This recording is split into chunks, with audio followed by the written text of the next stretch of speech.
L'homme est un animal social, disait Aristote. Une affirmation que la crise du coronavirus a confirmée, tant celle-ci a révélé que nous avons besoin les uns des autres.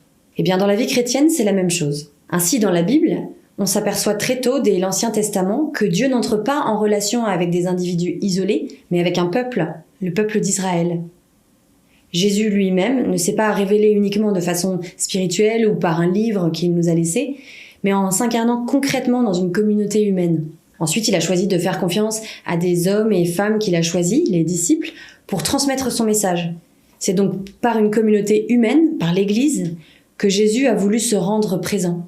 D'ailleurs, au cœur du message de l'Évangile, l'amour du prochain est toujours associé à l'amour de Dieu.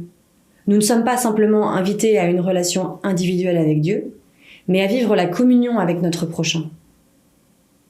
N'oublions pas que le message de Jésus est éminemment communautaire. C'est lui-même qui nous demande de vivre notre foi en communauté. Bien sûr, nous sommes tous appelés à avoir également une relation personnelle avec Dieu. Mais celle-ci doit toujours être soutenue par une communauté chrétienne.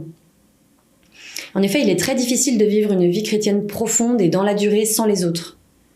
Il y a un dicton qui dit « Un chrétien seul est un chrétien en danger ». Parce que sans l'Église, nous risquons d'avoir une vie de foi refermée sur nous-mêmes, dépendante de nos émotions et de notre subjectivité. Dans l'Église, nous avons des frères et sœurs dans la foi qui nous conseillent, nous aident, nous soutiennent dans notre vie chrétienne. L'Église nous donne l'opportunité d'avoir comme une grande famille spirituelle au-delà du temps et de l'espace dans laquelle Dieu nous donne des frères et sœurs à aimer. Ainsi, l'Église n'est pas une invention médiévale créée par les hommes, mais elle est fondée par Jésus-Christ lui-même. Elle est le moyen par lequel Dieu veut manifester sa présence concrète dans le monde. En effet, dans l'Église est prêchée la parole de Dieu, et c'est là aussi que nous est donnée la grâce de Dieu par les sacrements. L'Église est le corps du Christ, donc mépriser l'Église, c'est mépriser le Christ. C'est par l'Église, ancrée dans 2000 ans de tradition, que nous avons la garantie de marcher dans les pas des apôtres et dans la volonté de Dieu. Cette Église est à la fois pleinement divine, par sa fondation et sa vocation, et pleinement humaine, par les humains qui la composent. En ce sens, elle est à la fois pécheresse, constituée de pécheurs, et sainte.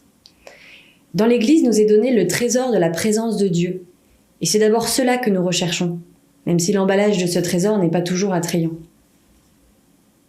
Donc ce n'est pas parce que des chrétiens ou des hommes d'Église se sont montrés indignes de ce trésor qu'il faut fuir l'Église. Au contraire. Comme le disait un prêtre, quand on va voir une œuvre d'art dans un musée, en l'occurrence Jésus, on se fiche de la tronche du vigile à l'entrée. Jésus veut se donner à nous dans l'Église. Renoncer à l'Église à cause du mauvais comportement de chrétiens, ce serait comme abandonner Jésus à cause du comportement de ses apôtres. Ou encore comme arrêter d'aller à l'hôpital parce que nous y avons fait l'expérience d'un mauvais médecin.